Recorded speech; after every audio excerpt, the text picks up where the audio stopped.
Stay for me, a little family for me. You know I love you for me. Please stay with me, stay with me. Oh, a little family for me. You know I love you for me. Please stay with me, stay with me. A little family for me. You know I love you for me. Please stay with me, stay with me. Me, for me, you know I love you for me. Please stay with me. Baby girl, kinda not the way I love you. Every day and night I go still the one to you. Let me be your superstar, gonna take you high to the sky. Oh, love don't fly me for me. You want me more fair follow. Uma shisha kara kara, Kimberly Fiasha, you're my one desire. I cannot cheat on you, want you like a fool, oh my baby boo. They got me intoxicated, you are rated as my number one. I cannot cheat on you, want you like a fool, oh my baby boo. They got me intoxicated, you are rated as my number one. For me, love you for me, please stay with me, stay with me, hold on for me, for me. Love you for me, please stay with me. Pretty angel, you are just like a mirror. Your reflections, I say they're everywhere I go. With you I can rule the world, and therefore more. Can I do without you for me? I'm your friend, I cut me. I found you fascinating, your love is captivating. Check your ratings. I cannot cheat on you, want you like a fool, oh my baby boo. A very warm welcome to all our listeners around the world. You're welcome to the Tony Tukumbo Fernandez Show, a show that promotes the true life and success stories of African and Caribbean achievers around the world. So if there's a product or initiative you wish to share, feel free to give us a call. The number is 0788 280 9005. That number once again is 0788 280 9005. Or take a few seconds to visit our international blog at www.tonyfernandez.co.uk. We have some amazing guests lined up for the rest of the year and also for the early part of next year as well. As all our listeners know, it's all about promoting the true life stories of African and Caribbean achievers around the world. However, today we have a special edition on the show. We have part 2 of our interview where we'll be speaking to the Bradford 2025 Culture Bid team who are preparing their campaign to be the city of culture in 2025. And a few months ago, we had the pleasure of interviewing Councillor Cunningham. Today, we have another amazing representative of the 2025 team. His name is Councillor Richard Dunbar of Horton and Allerton. He was born in Buttershaw, so he is Bradford through and through. So this week we're in Bradford. Also watch out for next month, because next month we have some amazing guests from Bradford, all in preparation of the culture bid, promoting Bradford to the rest of the world. But it's a pleasure to have on today's show an amazing young gentleman, Councillor Richard Dunbar, born in Buttershaw, and very proud about Bradford itself. So it's a pleasure to meet you for the very first time virtually. Welcome to the show. How are you today? I'm very well, Tony. Thank you for having me on this great show. And I've got to start by saying, actually, I think it's so important that we celebrate our African and Caribbean achievers here in Bradford, communities that have played a central role to arts and culture in Bradford over many years, decades, hundreds of years, actually. I speak of some great organisations in Bradford, such as ACAP, such as the Black Elf Forum, such as MAPA, which is a centre you know, what many people in Bradford will know, that I served the African and Caribbean youth over many, many years. So, and I think that has been central also to this bid as well. So yeah, just start off by acknowledging that, and yeah, and thank you for obviously having me here today to speak about the bid.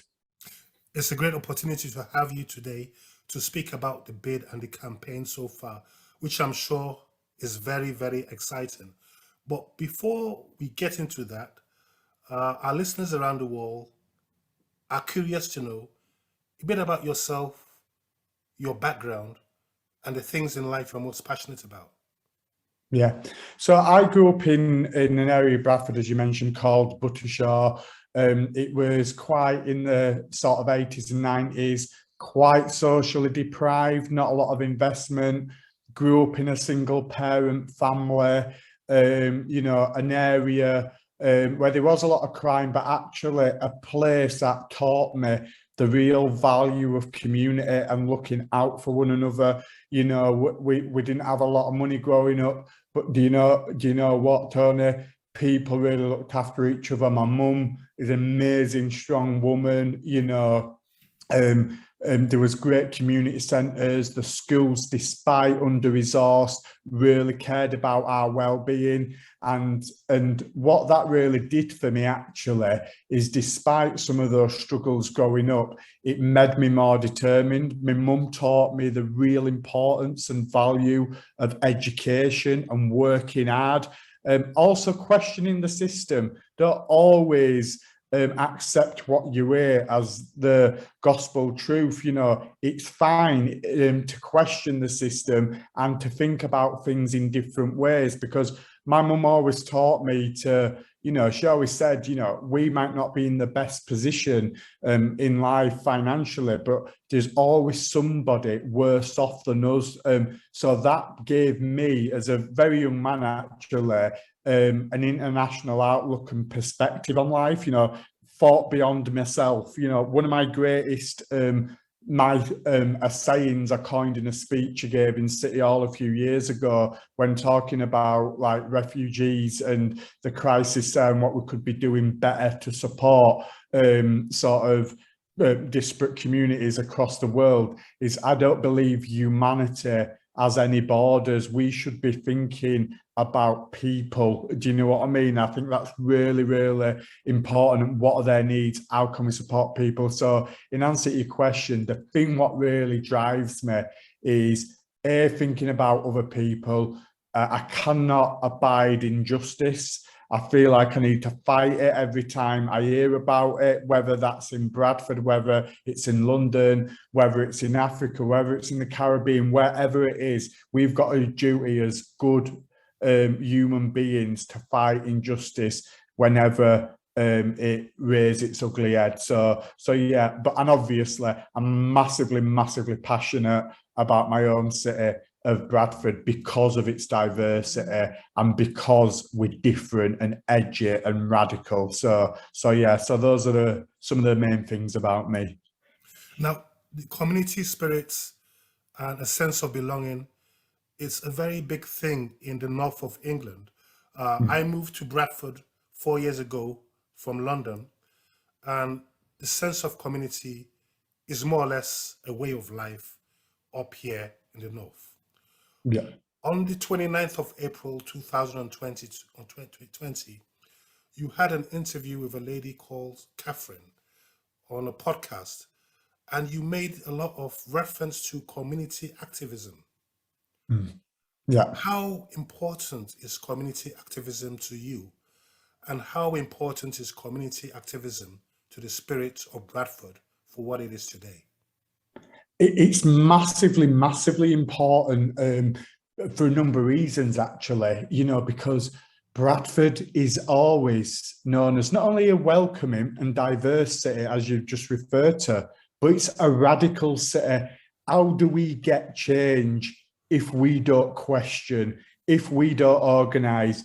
Quite often, it's happening in this country now, governments, people in power will attempt to divide people. Why do they divide people? Because when people get together and start to speak about common problems, issues, they start to get organised, they start to question those in power and start to get organised against them, which they have the right to do.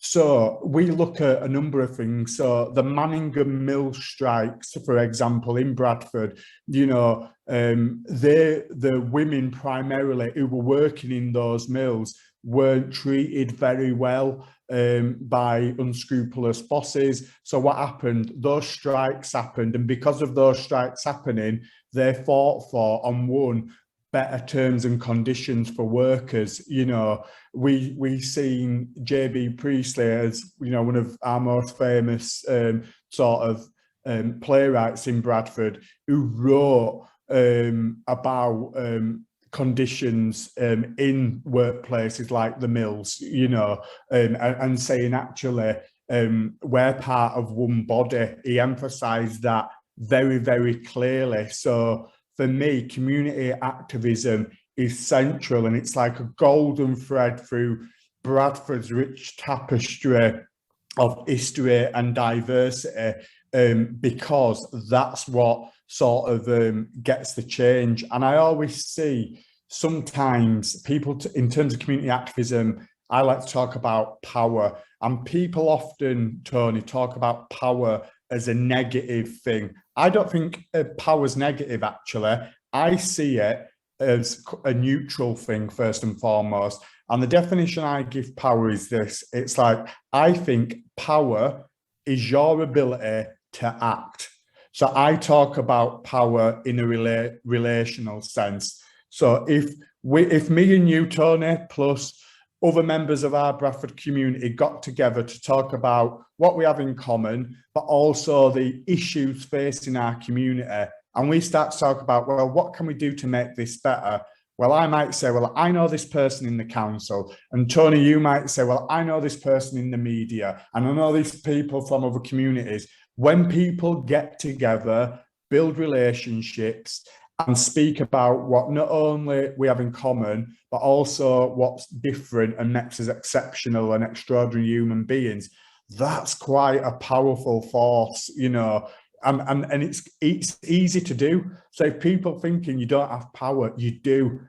By the very virtue of speaking to somebody, listening to them, our story, that can achieve change. Because we look at movements all over the world, whether that be the Manningham Mill strikers, as I refer to, whether that be the abolishment of slavery, whether that be women fighting for the right to vote, that all started from people saying, we have had enough, what are we going to do about it? And that creates movements. And Bradford is full of that. We're a city of sanctuary.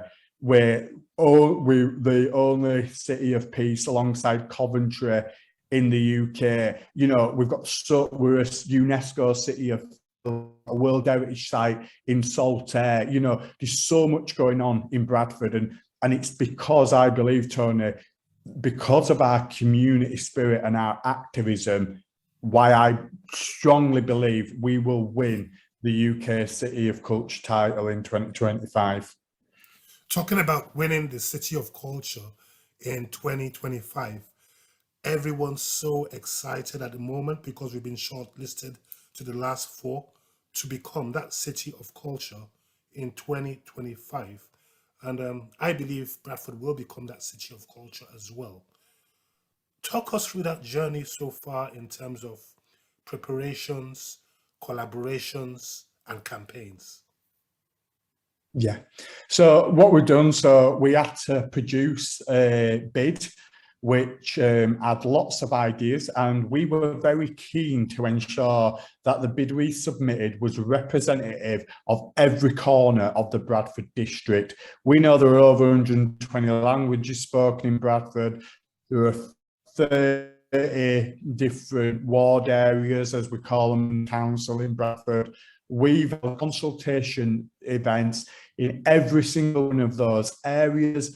We spoke to different demographics. We spoke to people in the arts and cultural sector. We spoke to people who have nothing to do with the arts and cultural sector, because we want to ensure that the ideas we put in the bid represent the people's ideas, concerns, dreams, hopes for the future. Because what this bid is about, we want to make sure it's not just about what happens in 2025, and it will be really important what happens in 2025, but for us, it's about legacy. It's what happens 5-10 years after that. So we've spoke to thousands of people. The bid's gone in. There was 20 cities and regions across the UK that originally expressed interest. We were then long-listed down to 8. As you mentioned then, Tony, we're now down to 4. And what will happen now is we will have a visit by a very esteemed judging panel of about 10-11 judges who will visit Bradford on the 10th of May. We will showcase the best of our city and why we believe we can win that. After that, on the 18th of May, I think it is, a panel of 4 people representing Bradford are summoned to London by the judging panel to basically be questioned in greater detail. Then we will wait on tenterhooks until the sometime at the end of May. We have not got the exact date yet, but at the end of May, where there will be then an announcement where I'm quite hopeful and confident that Bradford will be announced as the winner. When we talk about creating legacies, in your opinion, as a Bradfordian, having been born and bred in Bradford, why should Bradford win the City of Culture in 2025? For many different reasons. I'd say some of the key ones, I've mentioned it a few times, is our diversity. Our diversity sets Bradford apart. We are a city of the world. We are different. You know, we've got great inner city areas. We're also very rural. Most people won't realise that 2/3 of the Bradford district is classified as rural land, actually, you know, so with loads of 120 languages. We've got great cultural landscapes and centres. So if you're looking in the city centre, we got the Great Alhambra Theatre, St George's Hall, the glorious City Park. Bradford in the next year or so is about to also open up Bradford Live, an entertainment venue which will be the largest mid-sized entertainment venue outside of London in the UK. We then look at amazing places like Saltaire, the World Heritage Site, which is beautiful. Again, what was built by Sir Titus Salt for his workforce so they could have a great life as well as just working. Then we've got places in like Keighley Creative, you know, who do great work in developing artists in terms of offering studio space and exhibitions. We've got where the birthplace of the Brontes in Thornton. We've got where they lived most of their lives in Haworth. But importantly, as well as all those cultural gems, I'll go back to my first point about community. It's the neighbourhoods in our district right now, the people who have ideas, you know, those people who know what they want and need. We just need some help from the judging panel to recognise what we already know about Bradford.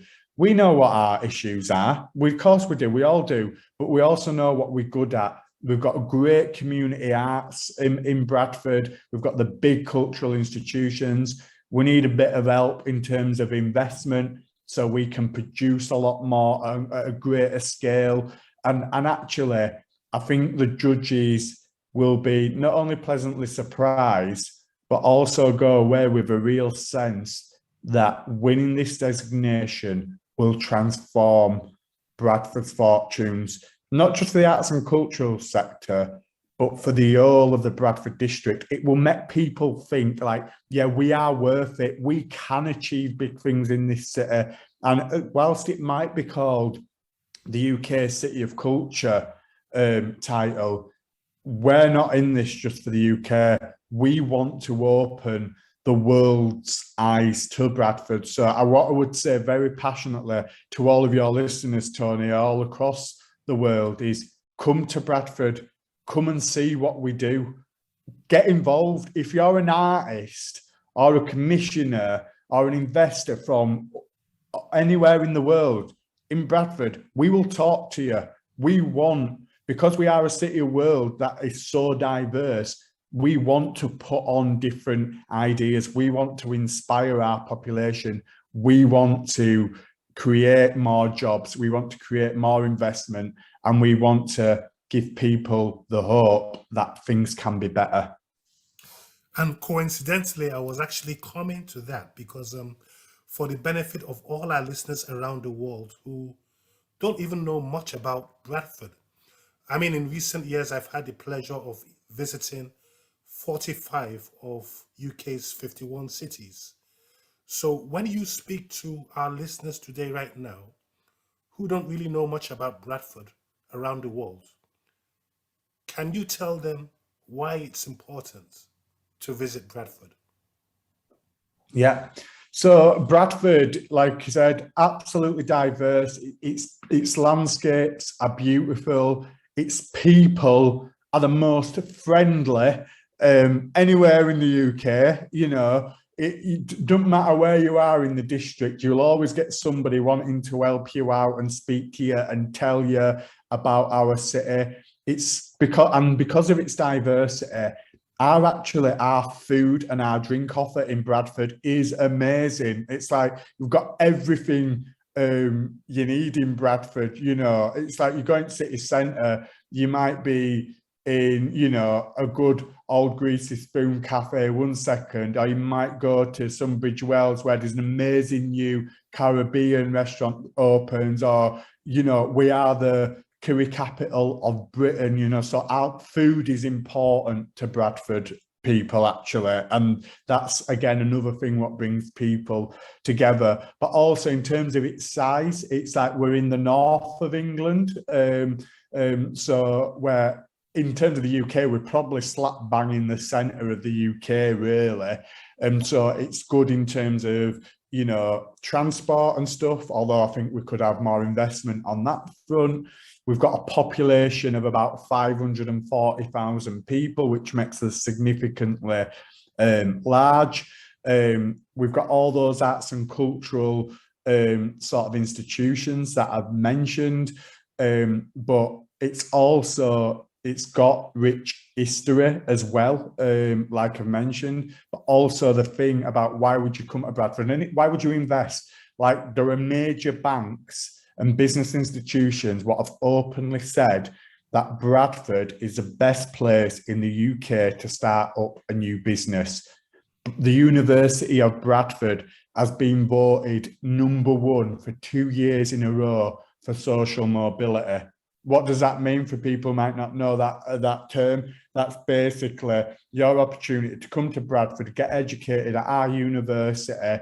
The likelihood of you moving up in life in terms of education, housing, employment is far greater than any other university in the country. So who would have known that? So there are lots of reasons. Cost of living, obviously, house prices are way cheaper. As you'll know as an ex-Londoner, Tony, are way cheaper in Bradford than they are in London, for example. And we're important in the world. We used to be one of, people can believe it, they probably won't, but during the Industrial Revolution, Bradford was the wool capital of the world, which meant we saw masses of investment, particularly from Germany and lots of investment actually from German merchants who were inspired by Italian architecture, which is what the sort of Gothic style that City Hall is based on, a building in Florence, actually. But then we had the influx of migrants from all around the world, and that's just, for me, what makes my heart glow when I tell people I'm from Bradford, because I've always been immeasurably proud of this amazing district because of its diversity, because I know and I learn so much, and I've got a bigger view of the world because of the diverse communities I've lived, grown up in and played in and worked in all my life. So yeah, so come to Bradford, everybody. You'd be very, very welcome. And I'm sure Bradford will continue its legacy for history, architecture, cinema, arts, and all beautiful things in life. Now, for the benefit of all our listeners around the world today who want to know more about the Bradford Culture Bid, are there any social media handles or websites you can say to them that they can log on and get more into the history of Bradford and also the legacy? Yeah. So the main website for anybody to go to is bradford2025.co.uk, and also on Instagram, Twitter or Facebook, if you put Bradford 2025 in, and you will be able to see the rich range of activity we've got going on and what we're doing. And if you are on social media, the two hashtags to use in terms of if you want to find out more, if you want to do a post and be supportive of Bradford's bid as a city of the world, is hashtag Bradford 2025 and hashtag City of Culture 2025 as well. Finally, as we enter a phase of Bradford promoting itself to the rest of the world, what message do you have for all our listeners around the world today, but also to all our Bradfordians? Yeah, the message for me is simple. To Bradfordians, first of all, actually, is always believe that we can always be something better. Be proud of who you are, but we can be better. And we've got the will and hope within us to be better and to get the change we know is needed. But also to your listeners around the world, actually, Bradford is a place that welcomes. Bradford is a place that listens. Bradford is a place that loves and thrives off of difference. And also, I suppose the main thing is, in terms of the bid, is Bradford is on the precipice of something very, very special. We're in a arts and culture revolution, actually, should I say, although it is a revelation to some people as well. But it's about us showcasing that and believing that, and this is why it's special. Bradford is a city of the world. Bradford will make a difference, and actually we will unleash our potential on the world over the next few years, and indeed over the next decade. So please visit Bradford, please get involved. It's a special time and it's a special place, and it is our time and it is our place to make this happen. And Councillor Richard, just to put the icing on the cake, I'm sure we'll be celebrating with a glass of wine in a few months' time. Absolutely, we will, Tony, and I look forward to actually meeting you in person. My pleasure, and enjoy the rest of the evening, and the legacy continues. Thank you very much. You're welcome.